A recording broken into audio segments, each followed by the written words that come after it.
Yuhu, kita bahas ya, barang apa aja sih yang mesti kita siapin pada saat memelihara guinea pig.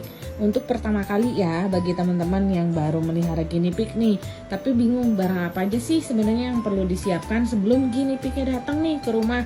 Siapkan ya catatannya, kita dengarkan videonya satu-satu. Yes, betul sekali. Yang pertama adalah kandang. Kandang ada dua jenisnya nih yang saya rekomendasikan. Yang satu adalah kandang kayu seperti ini. Yang satu lagi adalah kandang yang namanya CNC.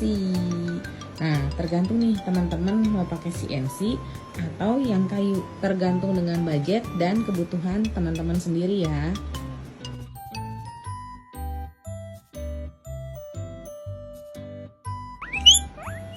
Nah, untuk minimum standarnya kandang, ini jangan asal-asalan ya. Mau CNC maupun kayu, itu ada minimum standarnya. Satu pasang guinea pig, betina maupun jantan, ataupun sow bor. Nah, ataupun satu bor aja, memerlukan minimal ukurannya adalah 2 kali 3 CNC. Itu minimal, semakin besar itu semakin baik, baik CNC maupun yang kayu. Jangan sampai kekecilan ya guys ya. Ini hal terpenting lainnya ya, kalau misalkan kita memelihara guinea pig, bukan hanya kandang utama aja yang kita perlu siapkan, tapi juga karantina box ataupun kandang ekstra, dimana kalau misalkan GP-nya sedang sakit, contohnya kayak butter ini harus dikarantina, mau itu dia kutuan, eksiden, sakit, atau apapun itu yang memerlukan karantina sendiri, itu wajib punya tempat seperti ini ataupun karantina box. Nanti saya forwardin ya gambarnya seperti apa.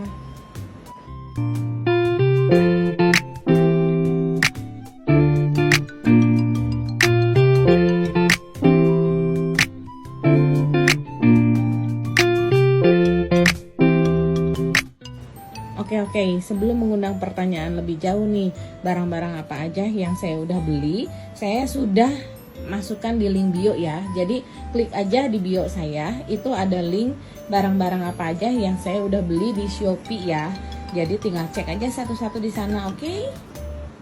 Jenis CNC yang paling aman adalah baby bar seperti ini, CNC 9x9 lubang ya.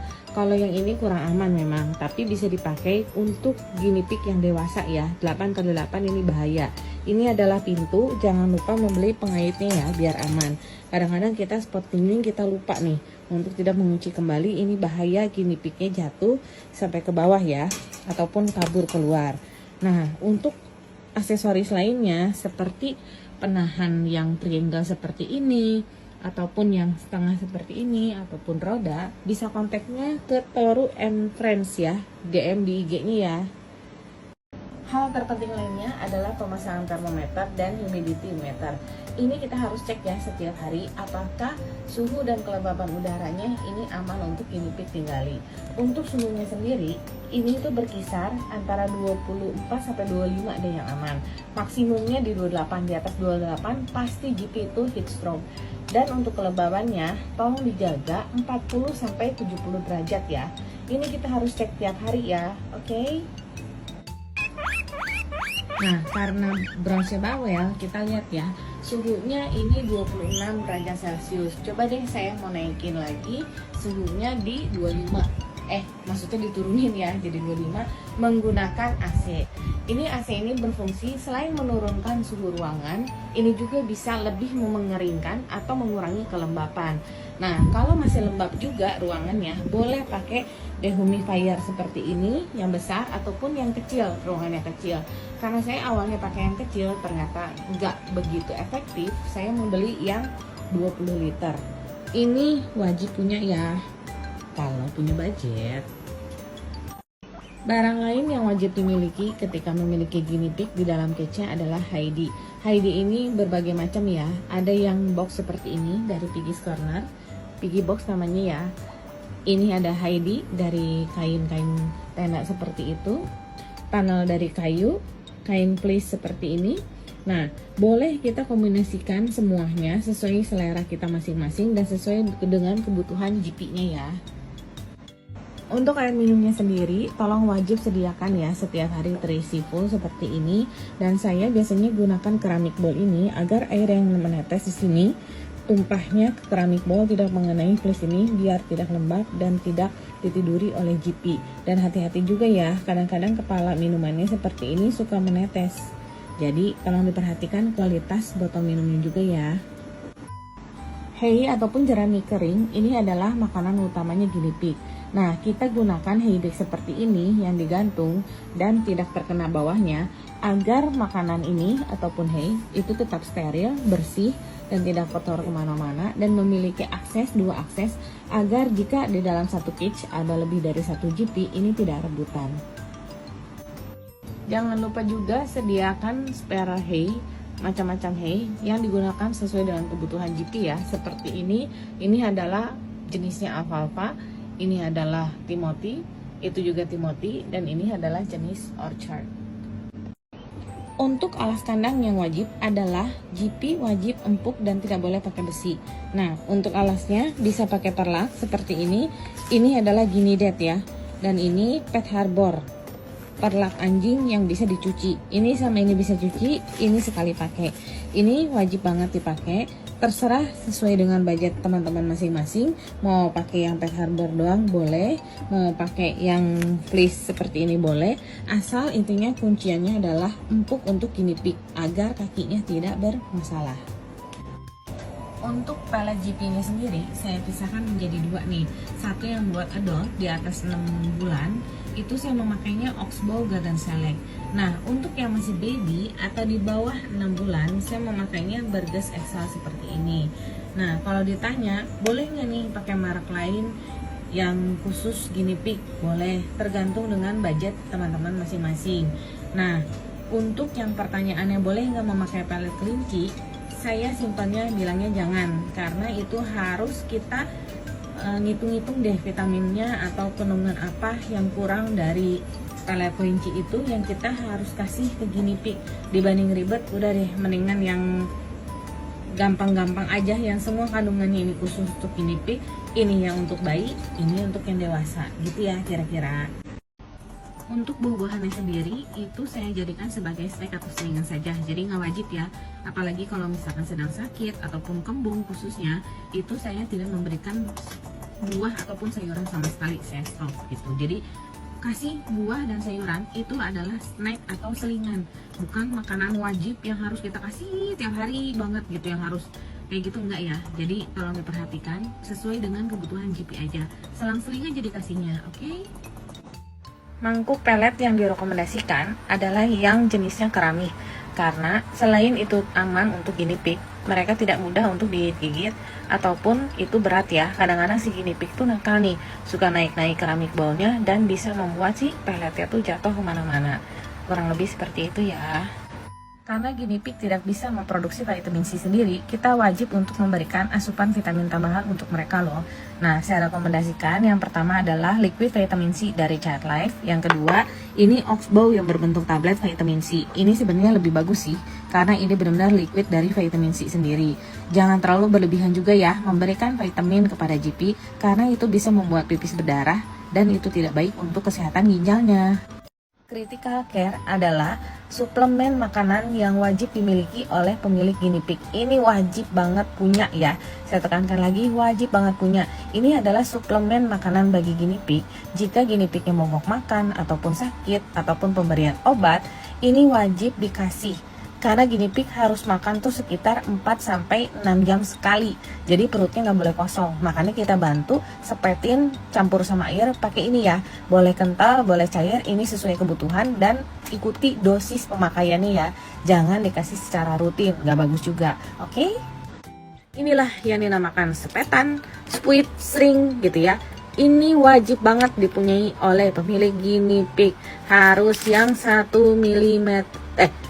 mililiter gitu ya. Disposable string. Ini sediain deh beberapa yang banyak ya. Belinya harus yang bungkusan kayak begini nih. Jadi kita yakin kalau ini tuh benar-benar baru, bukannya bekas yang dijual kembali gitu.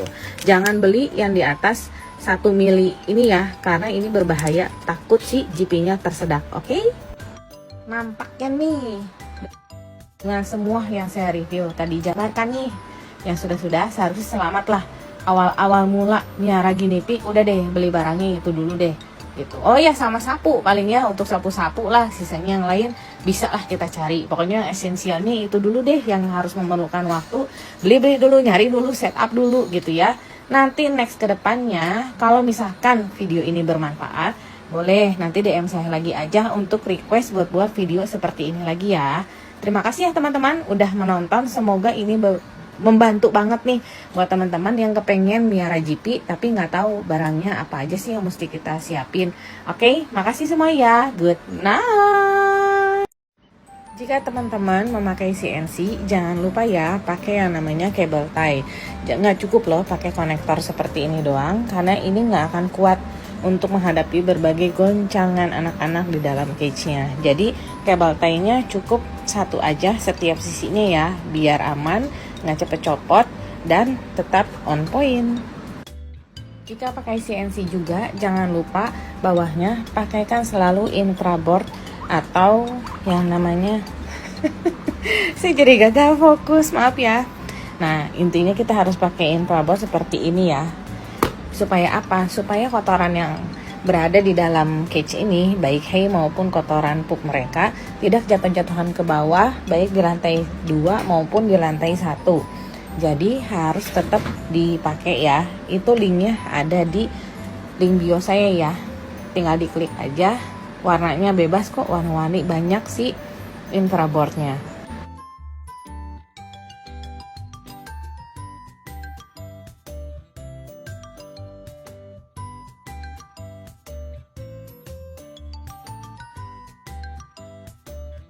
Untuk lebih detailnya mengenai cage setup ini, saya udah buat highlight tersendiri ya. Gimana cara ngitungnya, cara potong infraboardnya, sama beberapa jenis setupnya. Kurang lebih itu semua udah terangkum dalam satu highlight ya. Jadi saya tidak banyak-banyak membahas di sini. Silahkan diklik ya. Kemarin ada yang nanya nih, ketika si butter gigit cage seperti ini sebenarnya berbahaya nggak ya bagi GP? Nah, mungkin ini jawaban simpelnya ya. Sebenarnya jika kondisi si gridnya masih oke, sebenarnya nggak masalah. Tapi lama-kelamaan si catnya ini akan mengelupas dan menjadi karat. Nah, itu yang harus mesti diganti. Jadi kita harus cek berkala ya, apakah si besi ini berkarat apa enggak. Karena kita nggak sadar kalau dari depan penampilannya masih oke. Kita cek coba bagian dari sininya itu sudah berkarat apa belum. Kalau sudah berkarat, ayo langsung segera ganti ya sama yang baru biar aman, karena karat ini beracun banget bagi guinea pig dan mereka nggak akan tahu itu beracun apa enggak, tetap aja mereka gigit terus seperti itu. Oke? Sedikit mau tambahin aja ya, kalau misalkan bermasalah pada GP yang suka gigit-gigit grid seperti ini, boleh dikondisikan untuk dirubah gridnya untuk menjadi pakai baby bar seperti ini. Ini mencegah banget GP-nya jarang banget gigit-gigit kayak begini, karena dia nggak muat nih sela-sela bibirnya digigit. Untuk gigit seperti ini ya, jadi ini relatif lebih aman jauh dibanding yang kotak seperti ini. Oke? Bagi yang mau pakai custom kayu seperti ini kandangnya, kita harus wajib berikan ventilasi seperti ini ya. Ini saya sengaja pakai kawat seperti ini, bukan karena GP-nya bisa menjangkau ke sana ya, tapi mencegah ada binatang-binatang kecil itu masuk ke sini. Dan pastikan airflow-nya itu baik, jadi nggak nempel ke tembok. Dan juga pastikan juga nih tempat untuk hay-nya dan minumnya bisa dipasang seperti ini. Saya akalin pakai besi 2 seperti ini dan memakai grid cage yang CNC ya. Jadi ini bisa dipakai. Dan jangan lupa kalau custom benar-benar harus detail banget, ukurnya senti demi senti itu harus presisi biar aman begitu. Sapu spot cleaning terbaik so far yang saya pakai ini dari merek KKV seperti ini. Ini tuh murah banget, cuma 20 ribuan, tapi saya pikir ya ini yang paling optimal dan paling efisien untuk menyapu-nyapu kotoran maupun hay. Tapi jangan sampai ini ketinggalan di dalam cage ya. Lihat nih, yang keriting-keriting ini tuh habis digigitin oleh mereka. So, kalau kita sapu jangan lupa sapunya jangan sampai ketinggalan ya guys. Baik kandang CNC maupun kandang kayu, saya rekomendasikan teman-teman men-setup yang namanya kitchen area. Isinya seperti ini, ada hay bag, ada tempat minum maupun pelet di area yang sama. Gunanya apa? Agar makanan hay maupun pelet ataupun air minum itu di tempat yang sama kotornya, nggak tercampur dengan tempat main mereka ataupun tempat tidur mereka. Memang tidak akan bersih-bersih banget ya, tetap aja 1-2 hay pasti masuk ke sini. Tapi ini menjaga banget, nggak berceceran. Jadi di satu tempat seperti inilah kurang lebih contohnya. Sebagai tambahan informasi aja, di kitchen area biasanya tuh ada spot-spot khusus yang lebih kotor. Nah, saya contohkan, ini tempatnya mereka lebih kotor dan cepat basah daripada area yang di sebelah sini. Nah, saya akalkan setiap hari saya switch nih. Pada saat saya spot cleaning, besok harinya, kain yang ini ada posisinya di sana. Jadi, itu bisa kepake nih untuk 2 hari aman. Jadi di hari ketiga, saya tinggal ganti si perlak pet harbor ini ke yang baru. Jadi kita nggak usah nyuci harus tiap hari. Soalnya kalau misalkan kita nggak di switch, ini tuh udah benyek basah banget lah gitu. Jadi nggak proper untuk dipakai. Jadi kita siasatinnya di switch aja si letak posisinya ya, biar di hari ketiga kita bisa ganti yang baru. Jadi nggak perlu cuci tiap hari. Bagi teman-teman yang ingin membuat kitchen di lantai 2, perhatikan ya, barang-barang di atasnya pastikan tidak memiliki bobot berat yang sangat dominan. Karena meskipun ini terlihatnya ringan ataupun terlihatnya kokoh karena ada penahan seperti ini, tetap aja CNC tidak mampu menahan beban yang begitu beratnya. Apalagi pada saat GP-GP kita di atas itu tergolongnya aktif ya, suka sumis. Jadi hati-hati banget, jangan sampai jebol meskipun kita kasih penahan seperti ini ya. Jadi lebih baik mencegah daripada mengobati. Teman-teman, bagi yang lagi makan atau jijian, tolong di skip ya, saya mau menjelaskan sesuatu. Nah, contohnya, ini pupuk seperti ini, kita memang kelihatannya jijik ya gitu, ini segala ngeberesin gitu untuk membersihkan. Nah, sebenarnya kita harus membiarkan pupnya itu beberapa jam dulu ada berada di dalam cage, biar teman-temannya kalau misalkan ada yang sakit atau yang kurang enak, mereka biasanya makan pup temannya sendiri ataupun makan pupnya mereka. Itu memang habit aslinya mereka. Jadi jangan digebah atau jangan terlalu sering nih membersihkan spot cleaning juga, ternyata nggak baik loh. Jadi nggak apa-apa deh banyak hiasan pil cinanya, bom-bom hitamnya itu berada di cage untuk beberapa jam supaya mereka tetap sehat dengan cara mereka yang alami. Oke guys, ternyata penempatan Heidi itu sangat penting loh untuk GP. Nah, maksudnya kenapa? Pastikan ya, baik model kayu, kain, box, ataupun kain tenda-tenda seperti ini, pastikan pertama, si tempatnya itu memiliki flow untuk mereka lari-lari untuk sumi seperti ini ya. It's okay, ini masih nggak masalah seperti ini. Kita kasih makannya beberapa lubang supaya mereka akses dengan mudah. Mereka bisa lari melalui kotak ini ke kain, lari lagi ke kayu dan lain sebagainya. Pastikan ini tidak ada mentok-mentok ataupun ada penghalang di situ ya, biar lari-lari. Nah, kenapa saya kasih bantal? Memang GP sebenarnya tuh suka untuk tidur yang diempuk-empuk. Nah, kebetulan nih anak si Ruby nggak suka nih pakai bantal, makanya ditendang sama dia keluar. Kurang lebih seperti itu ya. Dan satu lagi, nggak keburu nih, saya nextnya aja ya, selanjutnya ya saya jelasin. Lanjut ya, satu lagi, kita tuh tidak boleh terlalu sering rearrange tempat-tempat hidingnya mereka dalam satu hari. Maksudnya, misalkan kita pagi-pagi bentukannya kayak begini, sorenya kita pindahin nih, entah picking boxnya di sini atau panel kayunya pindah ke daerah sana gitu ya. Itu jangan, saya nggak menyarankan. Karena apa? Teman-teman perhatiin deh, kalau misalkan kita rearrange tepatnya, mereka pasti selalu ngecek kan, muter gitu, kepo, ngecek supaya apa? Mereka ternyata tuh untuk make sure mereka tuh aman nih posisi letak hidingnya tuh, karena kan mereka penakut. Kalau terlalu sering rearrange tempatnya, itu membuat mereka bingung dan malah jadi stres. Boleh kita pindahin asal berkala, itu nggak apa-apa untuk mereka, untuk supaya untuk boost mood explore-nya mereka ya gitu, biar nggak bosen. Tapi kalau terlalu sering malah membuat mereka jadi stres. Jadi harap dicatat ya teman-teman. Tempat minum yang saya pakai saat ini adalah model bentukan seperti ini. Ini saya beli itu di AliExpress. Nah, ini kelemahannya kalau misalkan airnya penuh dan kitanya mau rearrange gitu ya, kita harus pindahinnya tuh, ini tuh harus miring dan tumpah-tumpah gitu. Nah, yang kedua, ini saya pakai tuh yang mereknya Fairplus CP.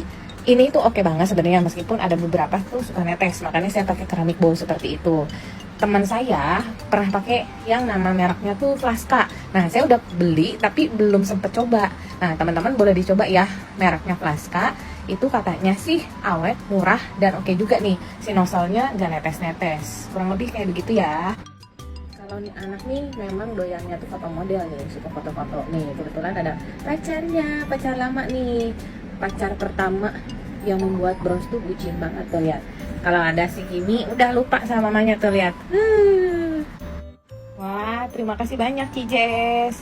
Semoga bermanfaat dan membantu ya untuk teman-teman semua. Bagi yang kebingungan, semampuku menjelaskan sebisaku ya. Mohon maaf kalau ada salah kata atau artikulasinya kurang jelas ataupun bingung gitu ya bahasanya atau suaranya yang cempreng. Aduh, mohon maaf ya, dimaklumi. Terima kasih, terima kasih, terima kasih. Kalau untuk cuci fleece, saya biasanya tuh bilas dulu di sini secara manual ya, saya semprotin. Nah, setelah kalau sudah bersih semua, saya masukin nih ke mesin cuci yang mereknya Samsung. Ini yang kapasitasnya 7 liter. Ini oke banget sih, tinggal satu klik-klik doang gitu, udah langsung nyala otomatis dari cuci, bilas hingga mengentar. Nah, untuk deterjennya sendiri, saya pakainya Kasan Baby. Ini nih, kenapa saya pakai? Saya suka ada tulisan-tulisan seperti ini ya. Dan setelah pakai deterjen ini, saya biasanya memakai cuka putih. Nah, biasanya komposisinya ini kan disesuaikan ya dengan banyaknya fleece yang mau dicuci ataupun barang jibi yang mau dicuci. Nah, kalau untuk yang si cuka ini, saya biasa ya sekitar 8 kecerotan gitu ya. Kurang lebih seperti itu deh. Oke.